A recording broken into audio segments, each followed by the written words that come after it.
اہل و عیال کو بڑی تکلیف ہو رہی ہے اور ہم یہ تھوڑا سا سرمایہ لائے ہیں، آپ ہمیں اس کے عوض پورا غلہ دے دیجئے اور ہم پر خیرات کیجئے کہ اللہ خیرات کرنے والوں کو ثواب دیتا ہے۔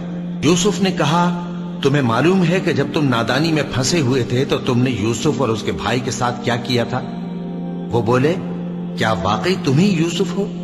انہوں نے کہا، ہاں میں یوسف ہوں، اور بن یامین کی طرف اشارہ کر کے کہنے لگے، یہ میرا بھائی ہے، اللہ نے ہم پر بڑا احسان کیا ہے۔ جو شخص اللہ سے ڈرتا اور صبر کرتا ہے تو اللہ نیکوکاروں کا اجر ضائع نہیں کرتا۔ وہ بولے، اللہ کی قسم، اللہ نے تم کو ہم پر فضیلت بخشی ہے اور بے شک ہم خطا کار تھے۔ یوسف نے کہا کہ آج کے دن تم پر کوئی ملامت نہیں، اللہ تم کو معاف کرے اور وہ سب سے بڑھ کر رحم کرنے والا ہے۔ یہ میرا کرتا لے جاؤ، پھر اسے والد صاحب کے منہ پر ڈال دینا تو وہ بینا ہو جائیں گے، اور اپنے تمام اہل و عیال کو میرے پاس لے آؤ۔ اور جب قافلہ مصر سے روانہ ہوا تو ان کے والد کہنے لگے کہ اگر مجھ کو یہ نہ کہو کہ بوڑھا بہک گیا ہے تو مجھے تو یوسف کی بو آ رہی ہے۔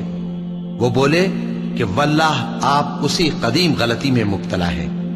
مگر جب خوشخبری دینے والا آ پہنچا تو اس نے کرتا ان کے منہ پر ڈال دیا، سو وہ بینا ہو گئے اور بیٹوں سے کہنے لگے، کیا میں نے تم سے نہیں کہا تھا کہ میں اللہ کی طرف سے وہ باتیں جانتا ہوں جو تم نہیں جانتے؟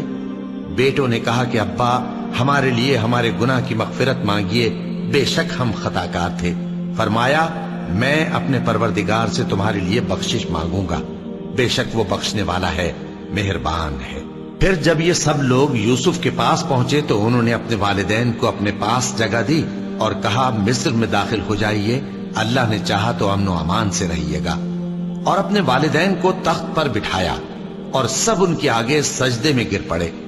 اور اس وقت یوسف نے کہا، ابا جان، یہ میرے اس خواب کی تعبیر ہے جو میں نے پہلے بچپن میں دیکھا تھا۔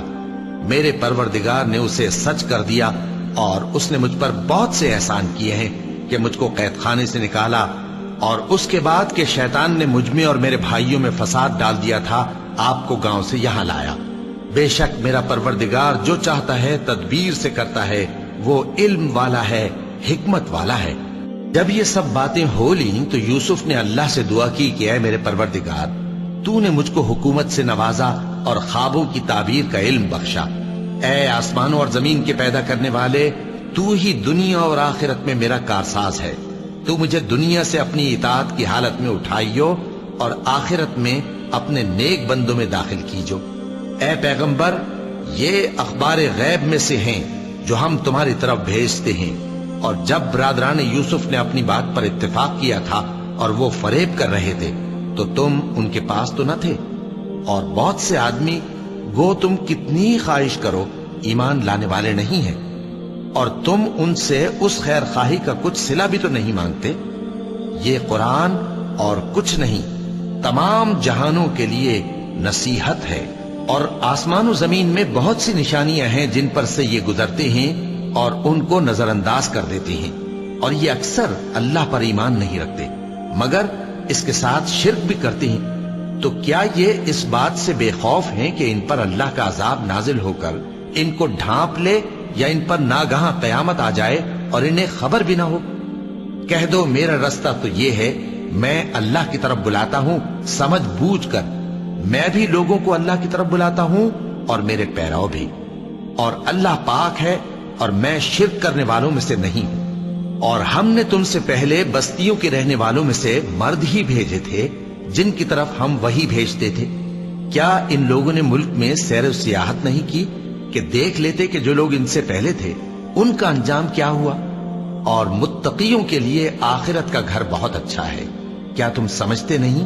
یہاں تک کہ جب پیغمبر نا امید ہو گئے اور انہوں نے خیال کیا کہ اپنی نصرت کے بارے میں جو بات انہوں نے کہی تھی اس میں وہ سچے نہ نکلے، تو ان کے پاس ہماری مدد آ پہنچی۔ پھر جسے ہم نے چاہا بچا دیا، اور ہمارا عذاب اتر کر گناہگار لوگوں سے پھیرا نہیں کرتا۔ ان کے قصے میں عقل مندوں کے لیے عبرت ہے۔ یہ قرآن ایسی بات نہیں ہے جو اپنے دل سے بنائی گئی ہو، بلکہ جو کتابیں اس سے پہلے نازل ہوئی ہیں ان کی تصدیق کرنے والا ہے اور ہر چیز کی تفصیل کرنے والا، اور مومنوں کے لیے ہدایت اور رحمت ہے۔